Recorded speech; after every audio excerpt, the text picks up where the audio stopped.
전문가가 말해주는 돈 되는 법.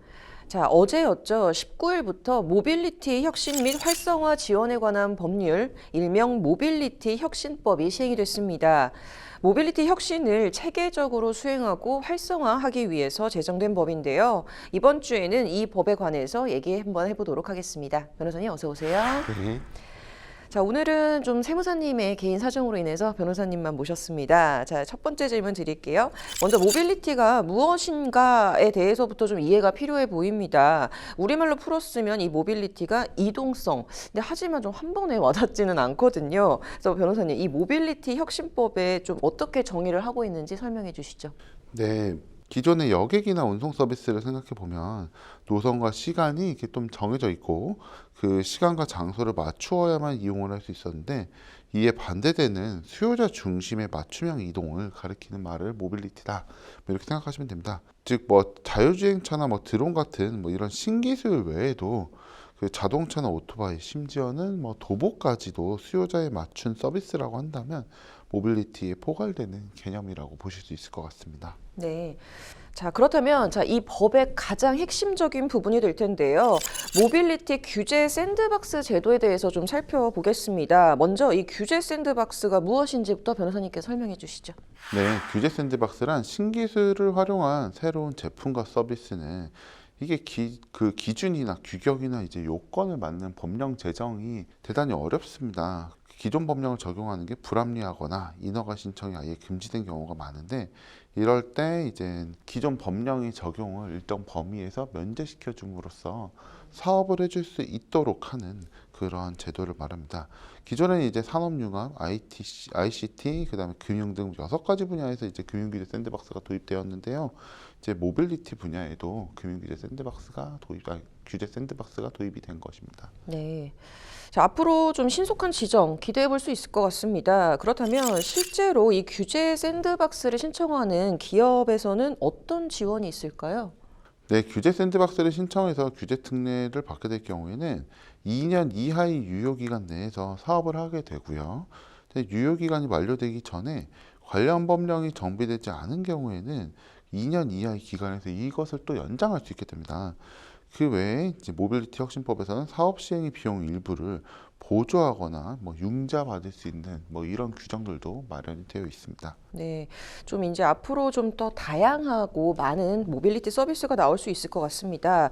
아직 그래도 좀 감이 오시지 않는 시청자분들도 계실 것 같은데요. 이런 분들 위해서 좀 서비스의 예를 들자면 어떤 게 있을까요? 네, 기획재정부가 예시를 든 사업을 보면 좀 이해가 빠르실 것 같은데요.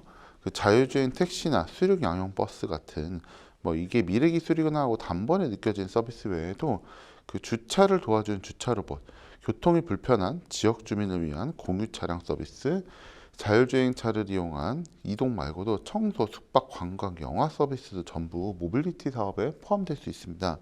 이 밖에도 드론이나 로봇 배송, 비행기로 도시 내부를 이동하는 도심 항공교통, 승객이 부르면 운행하는 수용 응답형 서비스 교통체계, 그다음에 영어 약자로 DRT라고 부르는 것도 있습니다. 네.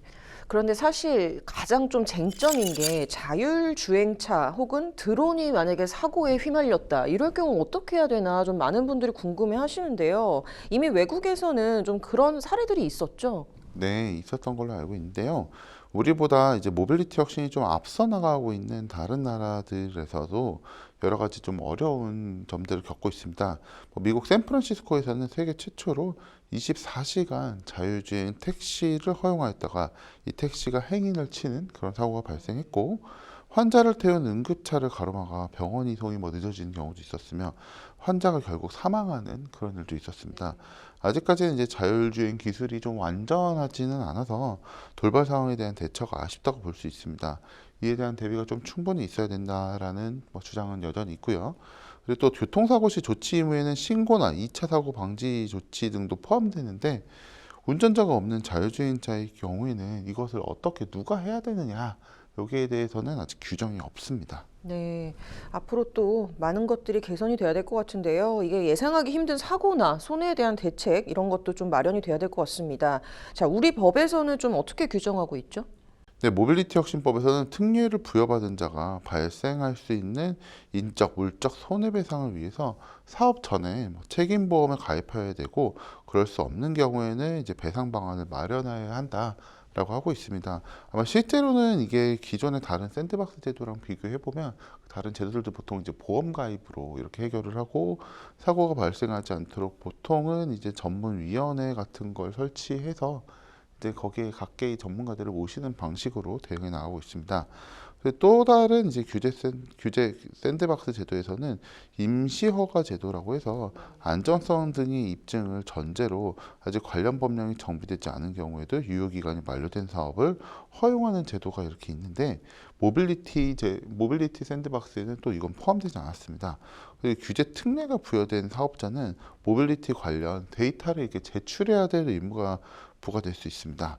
충분한 데이터가 쌓일 때까지 좀 신중하게 접근하려는 모습으로 보이고 있습니다. 네, 이게 뭐 어쨌든 시대 흐름에 발맞춰서 또 새롭게 만들어진 법인 만큼 이번 법을 좀 시작으로 미래 먹거리 산업이 조금 더 발전할 수 있기를 바라보겠습니다. 이번 주 말씀 여기까지 듣도록 하겠습니다.